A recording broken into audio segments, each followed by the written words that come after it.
But the thing, I forgot about Terry Collins. The GM meetings are in Arizona right now, and and Eppler came out and said that we're going to try and get at least 2, big name starting pitchers. Right.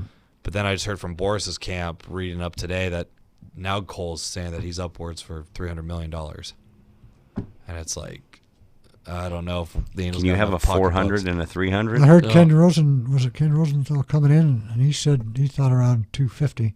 That price is 217 is the highest for a pitcher, not years wise, but value wise.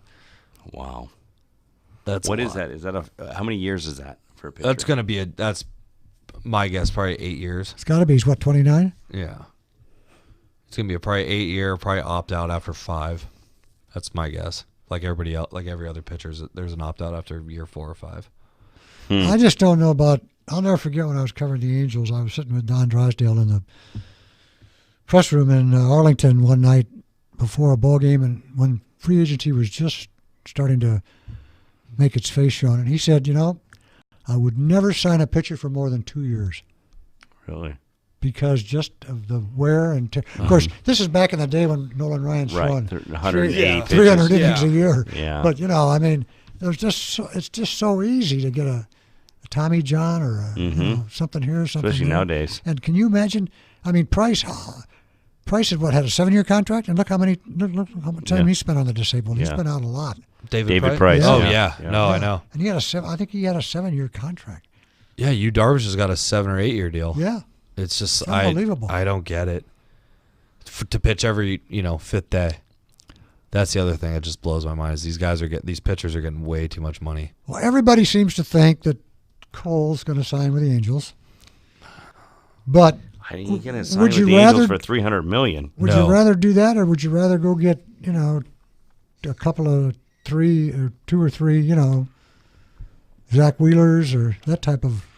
Well, I mean, or would you rather spin it on third baseman like Rendon? Moustakas. I think he'll go to the Dodgers. Yeah, Moustakas. But I mean, the guy from Washington is available. And then you go get I don't know. I guess you got to look at who's available other than Cole. I mean, I tell you right now, I would not go after Strasburg. No, he threw too many innings. He's just fragile as fragile gets. I'd like for the Padres to go get him. Mm-hmm. You pitch at San Diego State. Right? Yeah. Went to West Ranch. Yep. So I don't know. I don't know who's out there that's.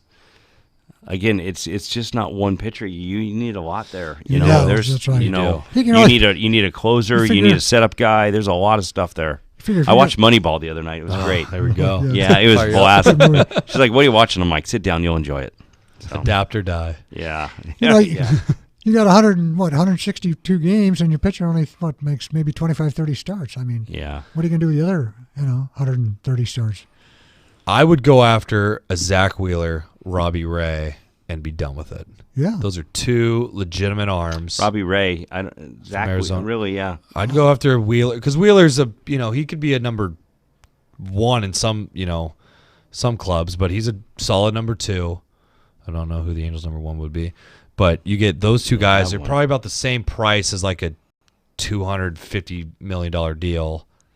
That's something I would go after, and then be done with it, and then have some money on the books to go after and get maybe like a Mike Moustakas for a 2-year deal or a something else. Just because I don't know if we're gonna put all of our eggs in one basket with Gerrit Cole, I think it could be one of those things where it's like, okay, we got Cole and that's it. How in the Angel history, he'll get Tommy John on opening day. I'll tell you though.